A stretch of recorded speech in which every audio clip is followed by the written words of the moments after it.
Time now for the I14 Sports Report, heard right here on KNCT-FM 91.3 every Thursday night, and on knct.org online. Public radio for Central Texas. You can also hear it on their podcast platform page, myknct.com, as well as all of the I14 sports platforms: Facebook, Twitter, Instagram, YouTube, and everywhere. We're everywhere. Wednesday, we were from the sidelines, live from Raising Cane's out in Harker Heights. Myself with Brian Triggs from Ellison, class of 88, and Ronte Cchelles, Killeen High, class of 2009. It was a great success, and it was fun to look back and talk about the old days of the Killeen-Ellison rivalry that dates back to 1979 was the first game that was played. And Crosstown Showdown, I tell you what, it's going to be a good one, folks. Killeen and Ellison, Friday night, 7 o'clock at Leo Buckley Stadium. Also Friday night at Chaparral's Rouse game, I do believe they're having their military appreciation night. So if you go out to the Chaparral Rouse game at Chaparral on Friday night, 7 o'clock kickoff, you're going to get in free. Active duty, retired military service members, VA disabled veteran service members with their current military ID, retire ID, or VA disabled veteran ID receive a general admission ticket to get in from the ticket booth. So go on out. More military appreciation nights coming up Thursday, October 26th with Heights and Cove. All right, let's talk stats real quick and district standings here as we go through 4-5A. District standings for week 7. Up top is Midlothian, and their record right now is 5-0 in district play. You have to remember there's 9 teams in this district. 9 teams, and 4 will make the playoffs. Midlothian 5-0, Red Oak is 4-0, Blake Belton 4-1. Then you got Killeen at 2-2, Cleburne at 2-3, Shoemaker at 1-3, Ellison at 1-3, Granbury at 1-3, and Waco at 0-5. Killeen defeated Lake Belton, or lost to Lake Belton 52-28 last week. It was Midlothian 49, Granbury 15, Cleburne 14, Ellison 13 in a heartbreaker.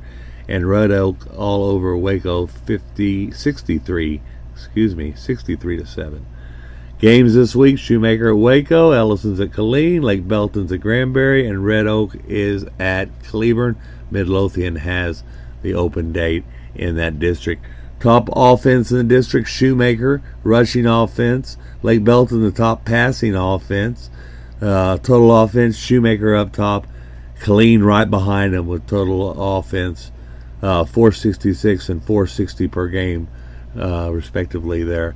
On defense, Shoemaker defense second in the district. The Killeen Kangaroos down towards the bottom. Ellison in the middle of the pack on rushing defense. Passing defense, the Killeen Roos are a no-fly zone for sure.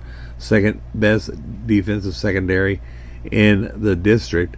And down at the bottom, Shoemaker and Ellison. Total defense, though, Shoemaker in the middle, and Killeen and Ellison down towards the bottom in those standings in the total team stats.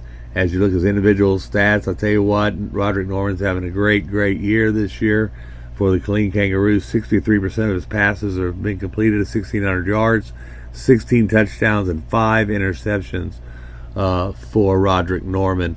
And looking on the other side of the ball, Sidney Holland has 52% rate, 635 yards, 2 touchdowns, 7 interceptions. And looking over at Shoemaker, Malachi Jerome is doing pretty good. 59%, 971 yards, 5 touchdowns, and 1 interception for the passers. Rushing leaders, you got Gerard Hicks right up top, Carday Hicks right up top. Gerard's at Shoemaker and Carday's over at Killeen. Also Roderick Norman high up in the standings in that category. Also no Ellison rushing leaders listed there. If you look at the receiving leaders, though, Maurice Starr's having a great year. Tavion Johnson from Ellison is good. And Tim Boatner, he's having a great year. Ask Tim, he'll tell you about it. No, I love Tim. He's a great kid. But he's got some touchdowns this year for sure, catching the ball. And Killeen will be trying to get the ball to him against those Ellison Eagles for sure. Also, Prince Hall from Ellison's doing a good job for those Ellison Eagles receiving. Moving on to 12-6A and looking at the district standings there. Pflugerville-Weiss 3-0. This is a 7-team district, all right. Pflugerville-Weiss 3-0, Bryan 2-0, Midway 2-1, Heights 2-1, Hutto 0-2, Cove 0-2, and Temple 0-3. Last week it was 49-7 Weiss over Cove, Midway over Temple 40-29, Heights over Hutto 44-35. Games this week, Bryan is at Weiss, I believe, and Temple is at Hutto. Coppers Cove is at Midway, and Harker Heights with the week off this week. Moving on to the next category in the statistics here in 12-6A.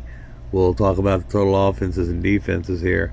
And Harker Heights rushing offense, 154 yards per game, down towards the bottom though. They're up towards the top with 257 yards per game passing the ball, so that puts them about third in district with 411 yards per game's average offense. So doing really good, but where they really show up well is their rushing defense.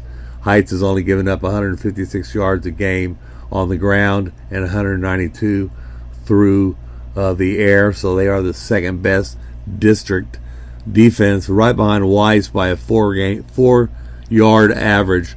Weiss has given up 344, Heights 348, so pretty close there, and the others follow behind there in the rushing defense. As we look at our passing leaders, Dylan Blake is having a great year this year. 1,802 yards, 20 touchdowns, 9 interceptions for Mr. Blake. Dylan's having a really good year, and it was good to talk to him earlier this week. Zarian Evans catches the footballs for him. He has 75. He runs the ball for the Harker Heights Knights. Zarian Evans, 75 rushes, 436 yards, 2 touchdowns. But I tell you, they throw the ball out. They get a lot of stuff going. Different. You definitely got to keep an eye on them. They're good, really good. District 22-5A volleyball. After Tuesday night's games, Lake Belton is 10-0 and is in the playoffs. Ellison right behind him, 9-1. Looks like they're going to make it. Belton, Shap at 6-4. Shoes at 5-5. Killeen's 3-7. University 1-9. And Waco's 0-10. 12-6A volleyball. Midway and Weiss have already clinched with 8-0 and 7-2 records. Hutto at 6-3. Cove 5-4. Bryan 2-6. Heights 2-7. And Temple 0-8. So, like I said, a great turnout at the Fields of Faith the other night. So glad that all the folks and all the kids came out to participate in that activity. What a great activity Andrea put together. Fields of Faith, the Fellowship of Christian Athletes, Leo Buckley Stadium, Wednesday night. Glad to be there, glad to represent I14 and glad to represent the community. Yeah, well, I got all that in about 8 minutes or so. Thanks for listening to the show. Tell a friend about us. We'll be back next week with more great news about these great kids we have here in Central Texas. If you want to tell me about it, send me an email, i14sportsinfo@gmail.com, or instant message me on any of the platforms. All right? We'll see you later. I'm an Ellison Eagle. I have to say go Eagles, but I'm a Killeen boy. I was born here, so I got to say go Roos. Go all our KISD teams, all right? As always, take care of each other. Take care of yourselves, too, won't you? You're watching I14 Sports Network.